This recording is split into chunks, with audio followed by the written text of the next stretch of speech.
Good morning. I greet you in the wonderful name of our Lord and Savior Jesus Christ. And for our report, we go to the contents page. We're going to do a few things that we did at the last assembly. Also, we're going to introduce the Board of Governors. I see Colin tried to introduce us earlier on, but we were hiding. So if we could just do that, and then we're going to deal with how we are constituted as the Board of Governors so that we're all on the same page, because we realize not everybody attends each assembly. So we keep finding this throughout the year, that when we speak about the Board of Governors, not everybody's sure who we are and what we do. So we're going to just open up by telling you who we are and what we do. And then also we'll deal with what we've achieved for 2022, 2023, and then we tell you what our plans are for 23 to 24. And if you have any questions after that, we'll answer them.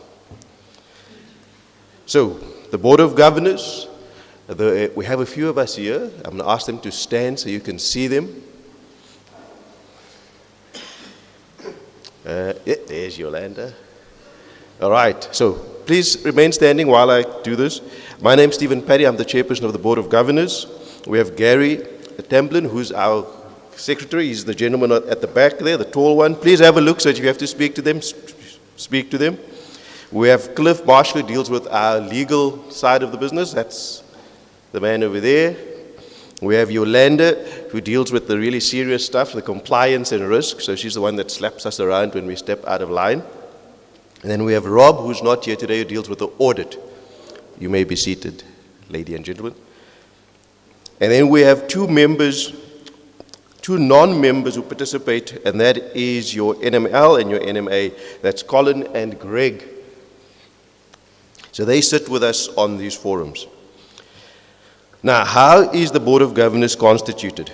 In 2021, the Assembly of 2021 adopted the following documents. The BU Constitution for 2021 and the BU Constitution 2021 had a clause in it, Clause 10. And that clause dealt specifically with the constitution of the Board of Governors. And it reads as follows.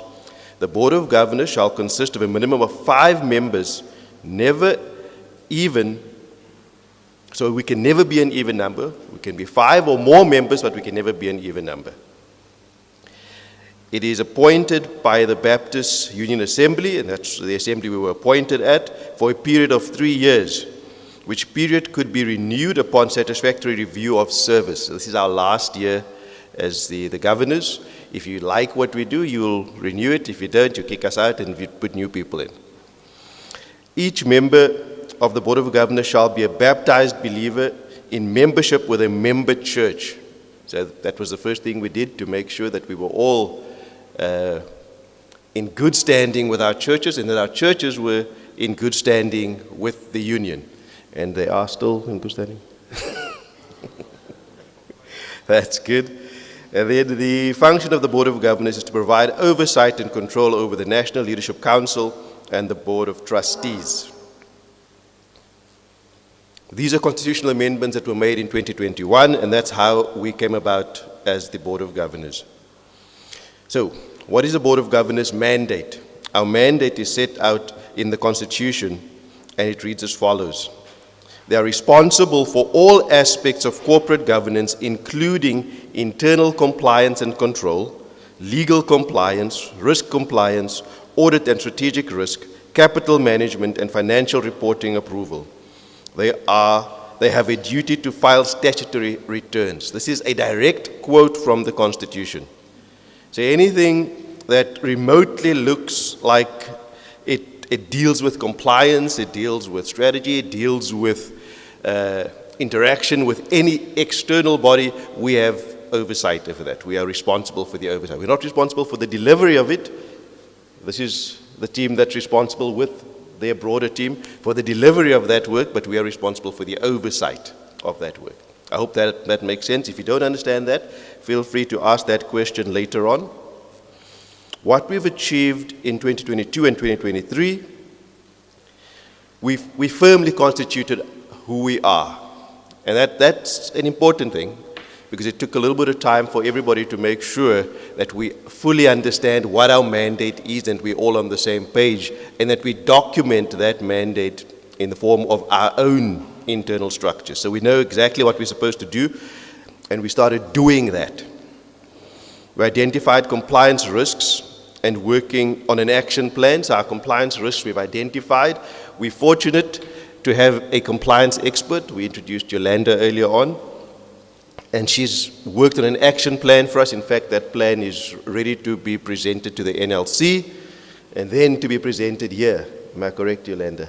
If once the NLC agrees with us. So that's where we are.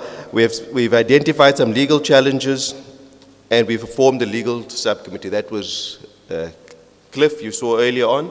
Now, those legal challenges, I think Colin touched on some of those when he spoke earlier on, that some of the churches who may want to leave the union, and to make sure that they leave the union, if they do want to leave, in a legal manner.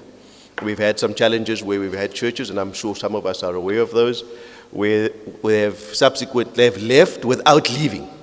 That creates a bit of a legal dilemma. You can't leave without leaving formally. So those are the kind of things we're dealing with. In the process of supporting the NML and M&A, these two gentlemen, in finalizing the BU strategy, the strategy is to be reviewed in early 2024 and to be presented at the 2024 assembly. So we've gone a long way down the road with the strategy. We were hoping to have it here, but unfortunately, we're not ready yet. We'll have it ready for the next assembly. We structured a working group. So one of the things we were asked to do was to look at the structure of the Baptist Union and to see whether or not the structure of the Baptist Union is functional and we're able to deliver on it. Again, Colin touched on some of those things. One of the challenges we find is that it's very difficult to review a structure when the structure isn't populated. So if you haven't put the people into it, you can't see if they're doing the work and if the work they're doing makes a difference. So we have to make sure that those people are in the jobs, those jobs are populated, so we can be sure if that work, the work that they do, actually enhances the Baptist Union. So in that regard, a working group was established. That working group is headed by Gary Temblin, and he's going to present his report on that working group a little bit later on. And then we assisted the Finance Committee to better understand the breadth of its scope. The Finance Committee is headed by Garth. Garth is going to present his finance report a little bit later. But one of the things we needed to understand was we have a finance committee, we have a finance team, but the finance team was dealing with a very small aspect of the finance for the union. Yet the union is quite large and has quite a number of components. So we've had to expand that scope for the finance team so that they're able to look at the broader union, including all those bodies that are affiliated to the union or that are union bodies but were not previously part of the finance team's scope. So it's been expanded. Again, Garth will deal with that a little bit later on when he gets into it. And then the property, we've been doing, let's put it this way.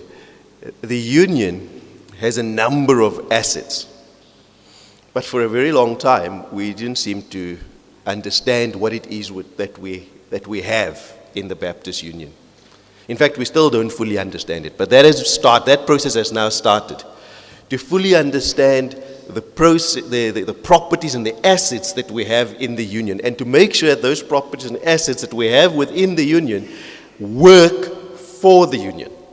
At the moment, we're not sure if all of them are working for the good of the union, and we needed to make sure that we understand them first so we could apply them and give the gentleman in front here those tools to make the union work better.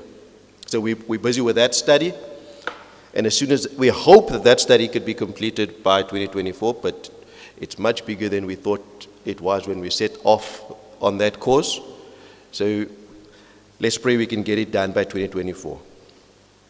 So the plan for 2023, 2024 is to complete our authorities matrix. Now we've gone through a long road when you've looked at the structure of the union, you've got to be able to understand who is responsible from a corporate environment. You would be familiar with these words. And in that authorities matrix, we've got to identify clearly who has what authority and who is responsible for what and who is accountable for what. So we're in the process of completing that. We think we're about done with it, but of course we still got to run it through the NLC and we've still got to run it through some of the other internal structures.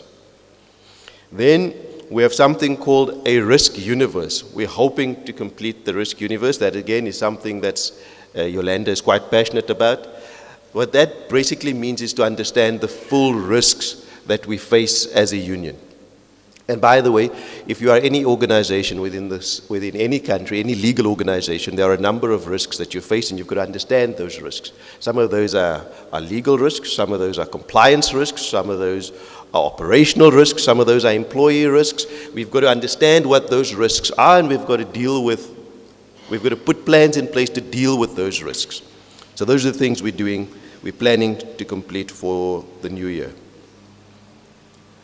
Then I've spoken about the strategy development, and we also, what we've done in the last 2 years is really to find out the breadth of this organization and to see how we can make it better.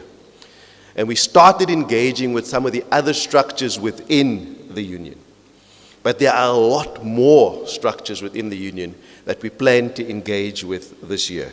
So typically we would engage with the NLC, and for this last year, we attended 2 of the NLC meetings and presented at one of them. We hope to do that more often.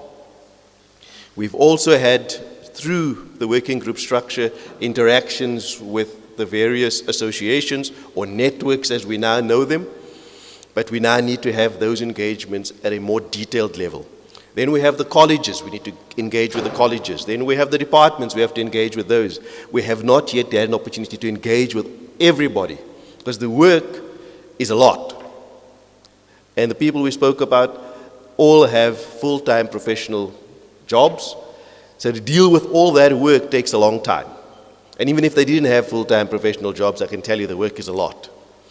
So we need to deal with it in detail.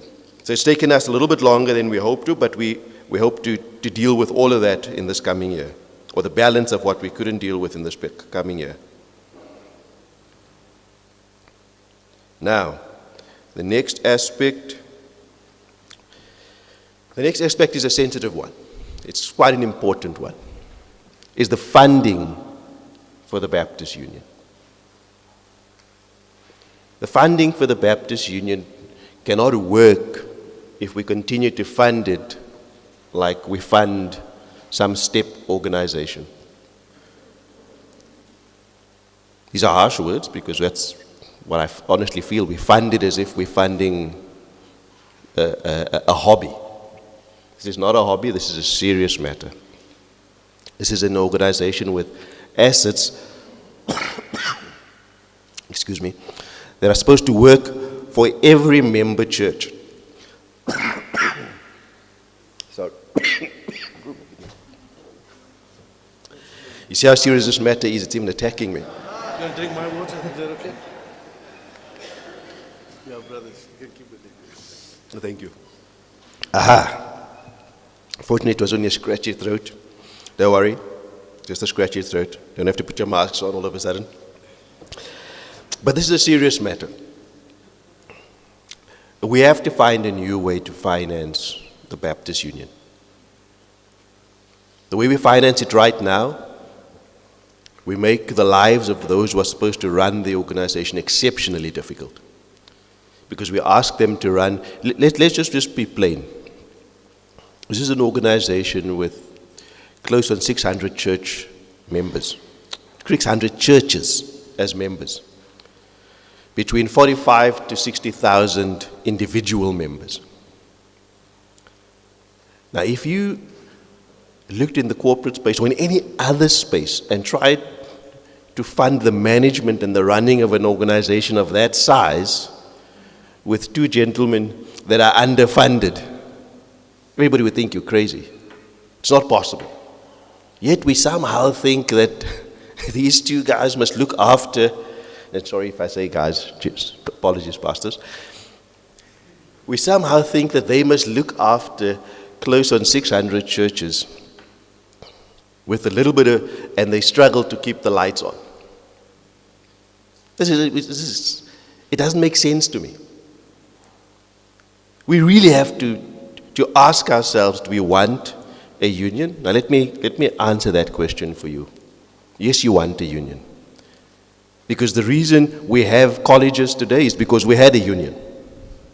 Without a union, you couldn't have the colleges. Not a single church here, no matter how big we think we may be as a church, could have afforded to put one college together on their own. The reason you could do it is because you could partner with other churches in the union and develop a college.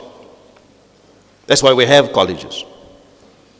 We have campsites. Because we couldn't do that as one church, we could do it collectively.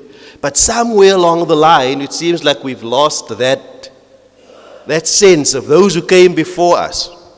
Those who came before us, who established this thing, who grew this thing, put a lot of effort in, put a lot of time in, so that we could have what we have today. But for some reason, we seem to think it's okay to treat it like it's just something by the wayside.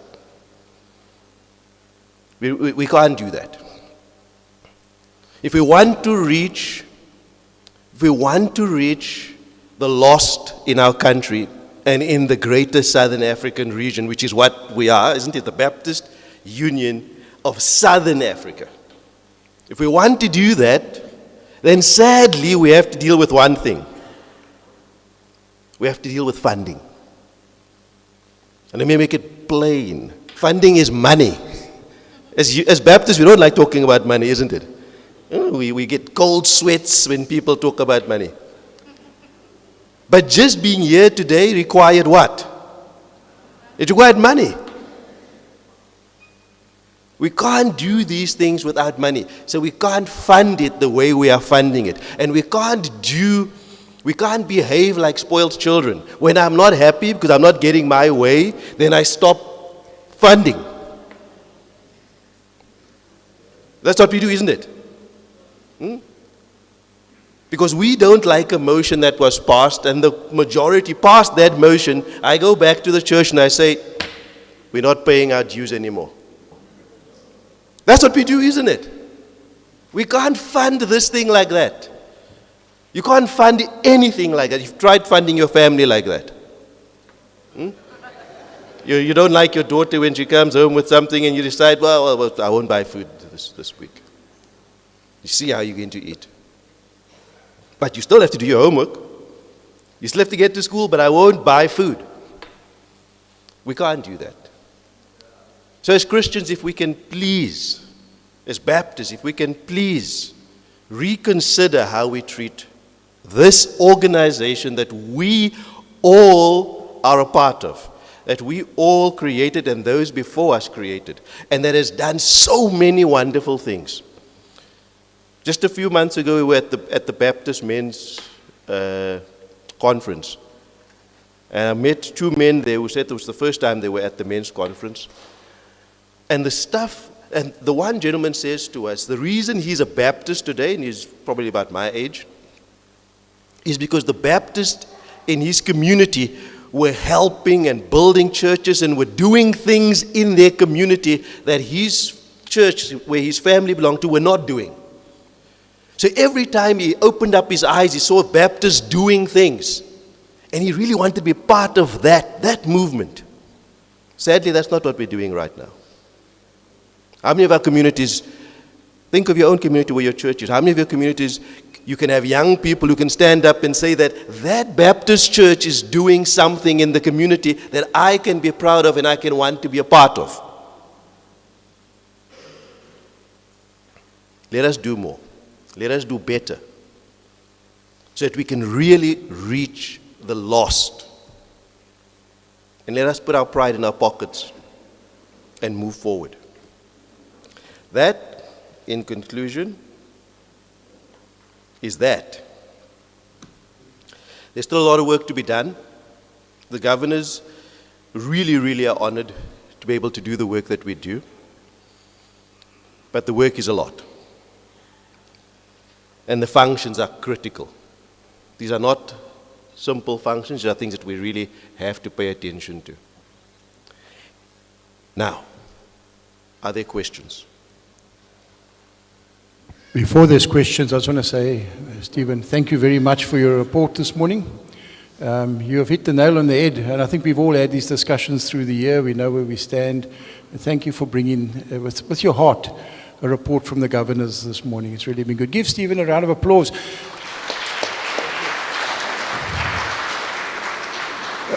The Board of Governors have been a great, great blessing to this union. And these gentlemen and lady do it for nothing. It's a voluntary position. They don't ask any money, they don't do anything. They bring their heart and their love for the union to the Board of Governors. Just before we move the report, is there any questions, as Stephen asked? Anybody got any questions, the Board of Governors? If you can just come forward and just announce yourself, sir. Your name and your church again, please.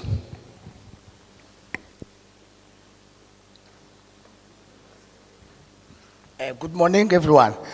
My name is Thandisile Nchinga from New Hope Baptist Church, which is in the BBN area. My questions, I think that funding of the Baptist Union is quite crucial so far, and this is not the first time that has been tabled before us as the church delegates. But I would like, maybe if there is any possibility from the Baptist Union, from the Baptist House, to just to help the local churches in this regard, especially the black churches, if they can release or copy for us church title deeds, so that in a way we can make some other ways of getting money from the local churches, especially in the black context, so that we can be able maybe then to support this idea that has been brought before us in the area of having maybe NPOs. I'm not sure I needed to be guided in this regard, but if maybe there can be any move that we can get the title deeds of our local churches, so that we can channel some of the fundings for the local churches, then after we can support fully the Baptist Union, not to depend on the church membership fees. I thank you. Thank you for, I'm not sure if it's a question or a requirement, but I think it was a question, but I needed to be guided. Okay. If I'm astray of raising this point of the church title deeds, only the copy, especially in the black context. Okay. Because we are no longer, in our black context churches, there is no visibility of title deeds for our churches, so that we can maybe require or ask some fundings from social developments. The list is endless, so that then we can be able to support fully the Baptist Union of Southern Africa, not only for the church membership. Okay. Thank you. Okay. Thank you for that.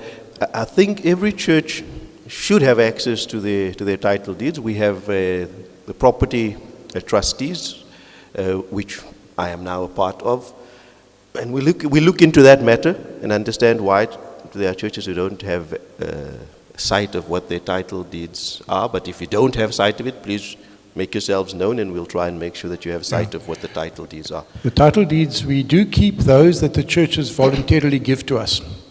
We don't have every title deed for every church. Some churches have decided over the years not to give their title deeds to us, and that's their right. But the problem is that when pastors and church leaderships change over the decades, those title deeds get misplaced and lost. And then they come to us. Then you have to go to the title deeds office. It is an expensive exercise. So to answer this question very carefully, if you got your title deeds and you want it for safekeeping, especially your rural churches, please send them on through to the Baptist Union. We have a title deed safe, a fireproof safe, that we keep all the title deeds that we have on hand. I think you wanted just to see just a copy as such, isn't it? copy, You didn't yeah. want the original title deed. No, we Yes. can So give you for a those copy. that we do have, Those that we've got, yeah. we can make available. Yeah, now we can do that. Any other questions?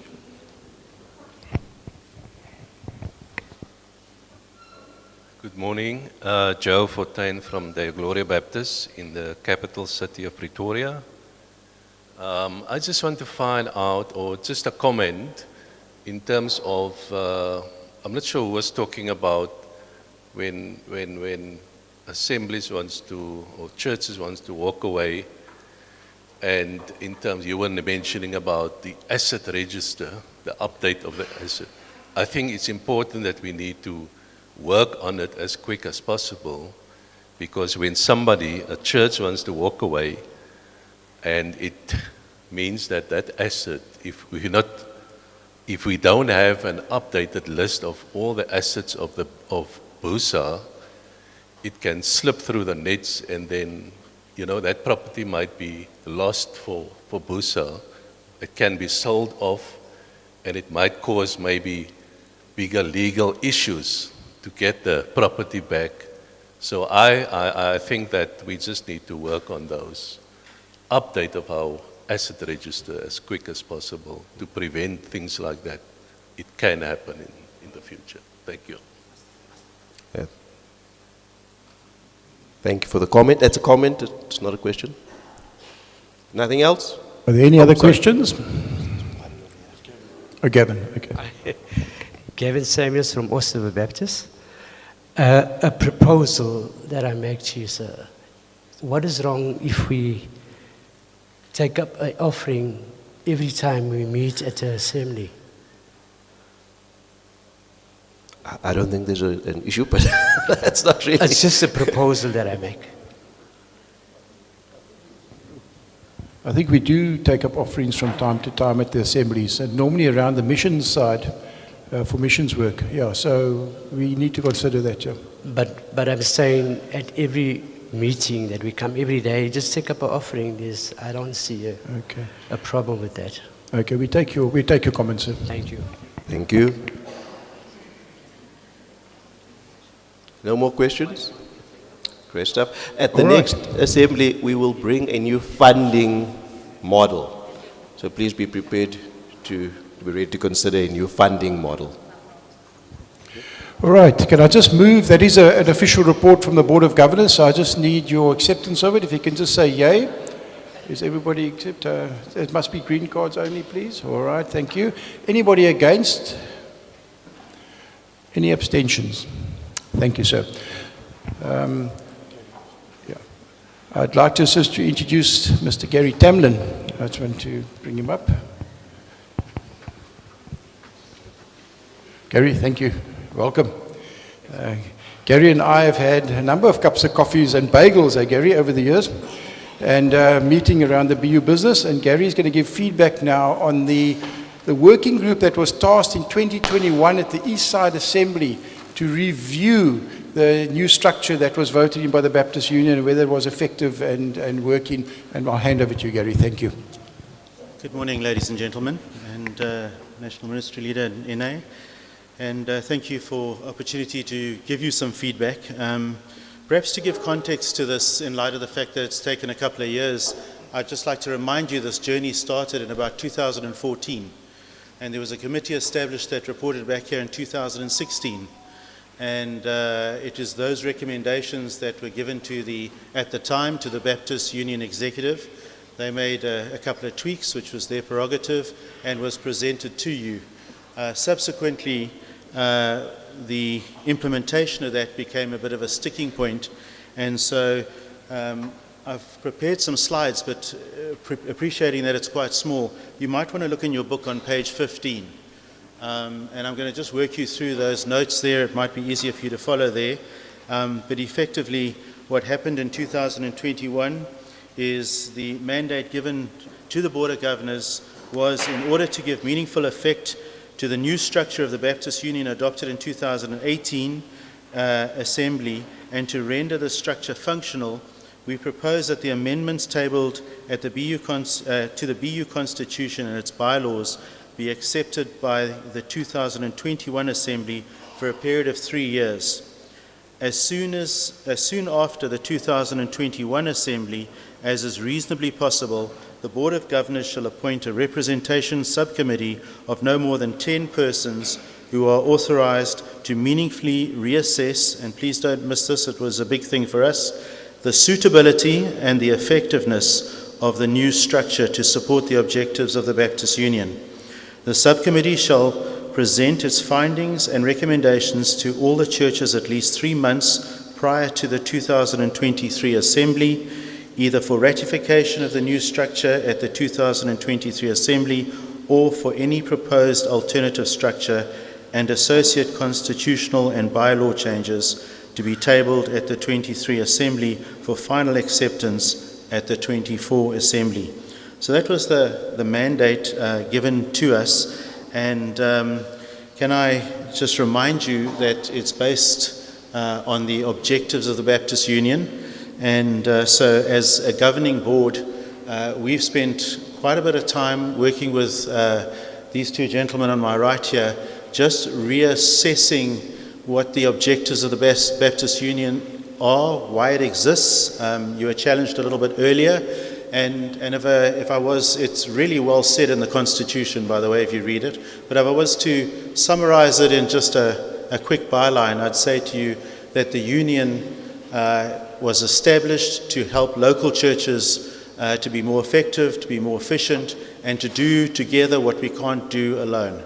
That's really kind of my one-liner on this. So we set up a subcommittee. That subcommittee that the governors put together comprised of the governors themselves. We asked 2 NLC members, being Pastor Greg and Pastor Colin, to join us on that committee, and then we also invited 3 other people, and that was Eric LaRue, Pastor Charles de Kivit, and Pastor Sifiso Jali. And they joined that committee as a working group. That was the 10 of us. And effectively, we got about our business in terms of the mandate that had been given to us. Can I remind you that the staffing that we currently have in terms of that structure in place at the moment is Pastor Greg as the National Ministry Leader. He was appointed in October 22, and the National Ministry Administrator, Pastor Colin, also formally put in place in October 22. So we had 2 people of the structure formally appointed and staffed, and effectively left us with vacancies on the structure for a national network developer, a pastoral care coordinator, a national outreach developer, and while Angela's playing a role, ultimately someone doing it full-time. And in addition to that, we recognize that in terms of that, we also needed additional trustees and governors, and you've considered those recommendations today. So the starting point really was just to understand what the focus needed to be of the working group. When we first met in 2016, it took us we had 2 one-day workshops, and it took us those 2 full days to get our head around why the Baptist Union existed pragmatically. And so literally we cleared the slate and said, why would you start a union as a bunch of individual churches? And the wonderful thing is we kept coming back to the same point, that the union doesn't exist to be a big entity on its own. The union exists to promote the planting, development, and the growth of local churches. That's what the union's there for. It's not about creating a big head office. It's about creating really strong churches. And so in our deliberations as to whether the structure was suitable, in the back of our minds the whole time was that we needed a structure that would make churches healthier. That's the underpin of a lot of what we got our head around. And so the 2 catchphrases out of this statement that was brought in 21, the first one was to determine if the current structure, and please don't miss this, we added these words, is potentially, because the truth is the current structure hadn't been implemented. We had only put 2 people in to a structure that needs another 3 or 4. And so in the context, the 2 terms that we wrestled with was functionally suitable and functionally effective. Those are the two terms that we wrestled with. And in considering this question, the working group recognized that the structure has these two people and that the primary reasons the positions hadn't been filled, which is what Stephen just spoke to, was funding and finances. We just hadn't been able to afford it. As some pastors have been paying their so-called professional fees or fees of association, that fund has started to build up, which is really positive, and that was promoted as a mechanism to fund the pastor of care, pastor to the pastors, and so that's starting to look good, and Colin encouraged you to contribute towards that we could implement that particular person. And then during 2023, a significant designated gift or donation was received by the BU, which will cover the salary. It was a designated gift for this purpose of potentially the National Ministry Network Developer. That's what the donee asked for it to be used for, and we surmise that would be maybe 18 months worth of salary, so not a full 3 years as we would like, but it's certainly gratefully received. In reviewing the structure and consulting, we invited comment and input from churches, and thank you to those of you who did email us, and some of you phoned and shared your concerns. We certainly understood a lot more from the work that was previously done. And can I say to you that in terms of the input we received, the issues raised were more the how and the impact of the structure than what we were actually doing. There was actually nobody who said they thought that the content of the structure, i.e. a pastor to the pastors, i.e. a network developer to help churches work together, i.e. An outreach developer, no one challenged those principles. Everyone felt those principles held water in the context of planting, growing, developing healthy churches. And so it became very apparent that we couldn't measure the effectiveness because it hadn't been implemented, but we could certainly have a very strong view on the suitability based on the issues that were raised. It's fair to say that the two gentlemen on my right, the two pastors in their current roles as NML and NA or NMA, have been doing more than their jobs and have been trying to cover those bases in the absence of additional people. And it is also, that's kind of helpful because it helps us see that the need is genuinely there. And please don't underestimate this. If you're ever in Joburg and you want to buy Colin a coffee, just go and understand the administrative wheel by those emails you sent in saying, please can we have a copy of this, or please can you do this, or please can you do that. I went into the room that has all the administrative filing cabinets, and you probably have a bonfire for about 3 weeks of filing cabinets, and a file for every pastor, a file for every church. And again, desire to automate is part of the vision as well that the governors are looking at to try and help, but principally huge administrative task, let alone from a leadership point of view. And then we look at the obvious things like caring for pastors. When churches don't always care for their own pastors, does the union have a role of a pastor who is a pastor to the pastors? And we think it does. It's part of having healthy churches. Right, just moving on. I'm on slide 7, Mark. So very little dispute on the need for change in terms of the roles proposed in the structure. There was actually consensus on the needs.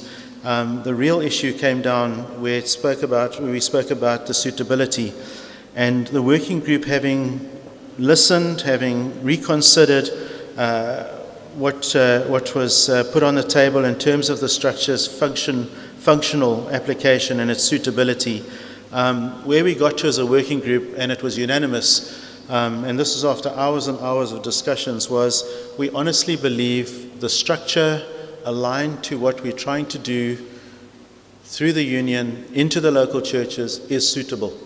If you want to care for your pastors, if you want to get churches to work together, if you want to give leadership as a denomination, if you want administration that's well run, appreciating the huge overlay of governance now that Yolanda's going to talk to you about a little bit later, It's very onerous now, not just for us as a church, but for all non-profit organizations. If you want a healthy, functioning local church supported by a union that actually can do what you can't do by yourself as a local church, this is the structure that we believe is suitable. It's optimal. There's no fat on it. This is like a minimum that you need.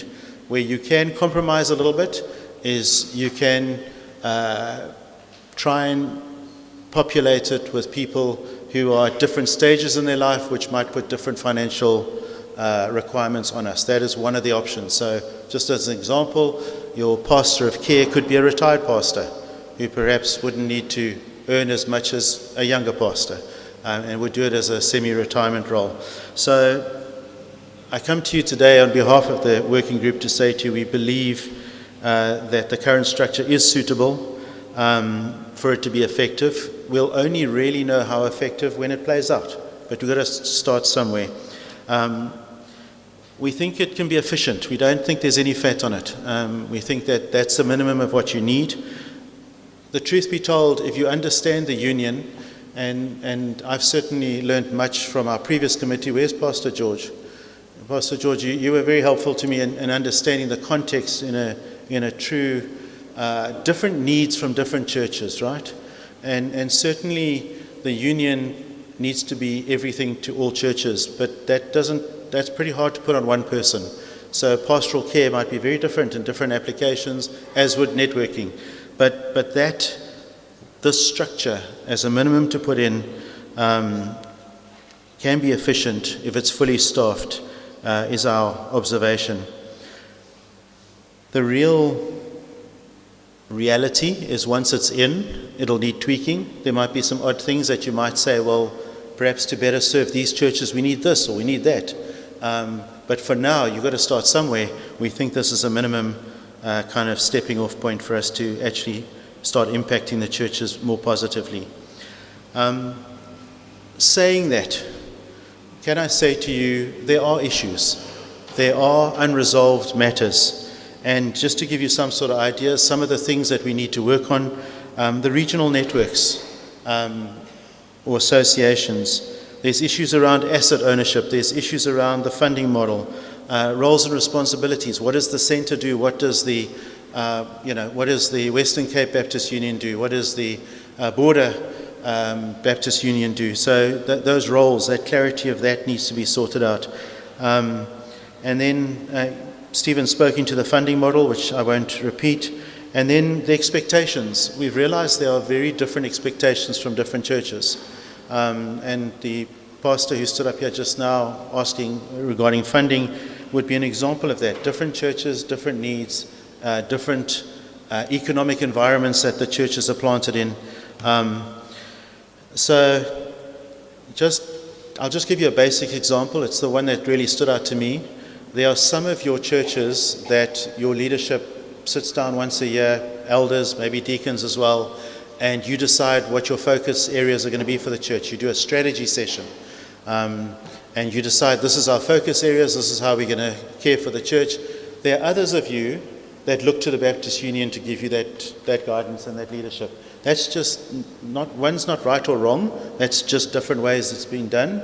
And so those requirements fall onto these men here to say, let's help those churches. Other churches say, we're fine, we don't need that help. But perhaps there's other things they need. And that's where the networking person starts to play a role. The other one is communication. We've got a lot to do to communicate because of all these different lenses or views of what people see and what they experience. And so there's work to be done on there. So the committee comes to you saying, we think it's the right structure. We think it can be efficient. If we can just populate it, if we can just employ the people and get them busy, we believe that we'll actually then see where there might be a couple of gaps, but that it will answer a lot of the current objectives of what the union's trying to do into the local church. As a working group, we believe that is the model to put in. But context here is we need to also work and resolve these issues, particularly around the associations. There's some challenges there, there's some issues, they've run in a certain way in the past. Certainly the National Ministry Council proposed a slightly different way. The current notes in the bylaws and stuff don't align totally. So there's work to be done there, and it's for that reason that we come to you as a working group with a recommendation as follows. Recognizing that there appears to be some misunderstanding or disagreements on the implementation, the how, with respect to some areas, i.e. the regional associations would be an example, we recommend that the Constitution and the bylaws be revisited or revised only once the misunderstandings or disagreements are resolved. So we've come saying to you, we actually now understand what the issues are, very specifically, and the BU working group would seek to bring an update or a conclusion on these matters to the 2024 Assembly. So as a working group, we are responding to the work that you asked us to do, to say we believe the structure is right, we believe it can be effective and efficient, but there are still issues to resolve. So before we go and start changing constitutions and bylaws, etc., allow us just to resolve the application, particularly to some of those areas that I've identified. And so that would be our feedback on the work that's been done. Thank you. And welcome any questions or comments. Are there any questions for Gary? Just a reminder, your name and your church, please.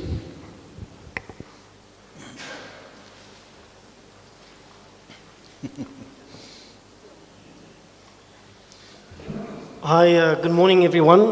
Nathan Seal, pastor at Silvertown Baptist Church and also chairperson of the Western Cape Baptist Network. So to some degree we have been able to implement some of the concepts of the network model in the Western Cape. As the chairperson, my function has slightly expanded to more than chairing a meeting to kind of give expression to implement the structure of networking. We find that there's a tension for us between the sort of old associational model, which almost appears to be paternalistic in that it comes from the top down, and the networking idea that seems to have to work its way up from the bottom up. And we are very concerned that there might be an expectation by the union that in the placement of the national network developer, that automatically the new structure will just find traction and just be developed. And we want to make an appeal to the Assembly that the floor, which are the delegates, perhaps the national congregation here, that there must be an understanding of a philosophical change to move away from the paternalistic model to a networking model. That shift has to happen, and it needs to happen at the local church level. In other words, each pastor, each congregation must make that resolution that they are in this new structure, i.e. networking. And if they are, then that means that the pastors who represent their congregations, and this is a concern for us, that there's often a separation between the psychosis of the pastor and actually what the congregation mandates him. And so every pastor will have to make a resolved decision to be in the network, for instance, by being in the fraternal, which is something we struggle with in the Western Cape. And then the fraternal to understand that they are part of the geographical region within a larger region. And so we think that what needs to happen is that we, the representatives here, we need the change. We don't in the Western Cape, we don't think it's a national executive issue. We don't think it's a board of governance issue. We don't think it's an NMR or even the appointment of a national network developer. We think it's a local church issue. That if the local church, if the pastor is not resolved to be part of the network within his context, they will then defer the blame at the national level. I fully support that. I think the reason we came up with the national network developer was because that's not happening. And Pastor, I fully agree. If the local churches all just work together, we wouldn't need that person, right? There's certainly been examples raised with the governors. In Pretoria, there were 3 churches that chose to work together with none of them, as I understand it, had a children or youth work, and none of them could afford the person on their own. And so the 3 churches got together and actually did it as a combined 1/3, 1/3, 1/3, sort of carrying the cost. But that the churches need to network, that they need to help each other, particularly if we take into account where we've come from. There are churches that have a lot and there are churches that don't have a lot, and we need to bring them together. And so as part of that, certainly, and I'm now going back to the 2016 to 2018 working group, the thinking was you need somebody to drive that, not in an autocratic way, in a please let's all work together way. And to your point, this is the angst that you spoke about, and I agree. Where's the Western Cape? What do you look after? And where does the centre come in? And we need to sit down with you, and we plan to do that. We were trying to understand what that issue was. It took a while, by the way, but that is the issue. We need to come and say, what can you take care of, and what support would you like from the centre? That you duplicated is silly, right?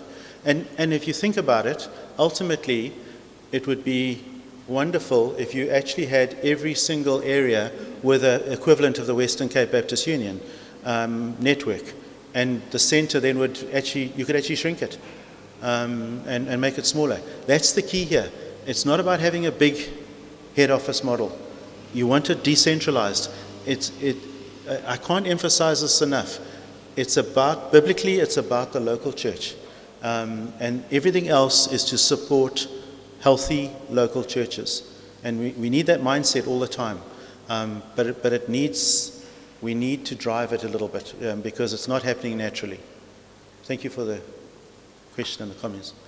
Good question, thank you. Anybody else want to add to the debate? All right, just to answer the gentleman as well, we're very aware at the Baptist House, Greg and I, we don't have the authority to tell churches what to do, except that authority which the Constitution gives us, which is you.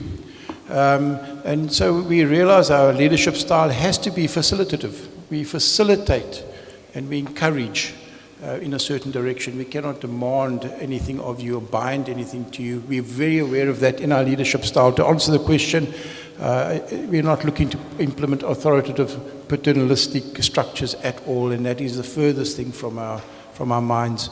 We want to work together with the churches as the churches do better. I think that's really what it boils down to. All right, Gary, thank you. If there's so many questions, sorry. This is not a report to be moved. It is just a feedback report. Gary will bring on behalf of the working group a report to next year's assembly, which will be the final report. That's right, quite right. Thank you. A round of applause for Gary for the work done, please.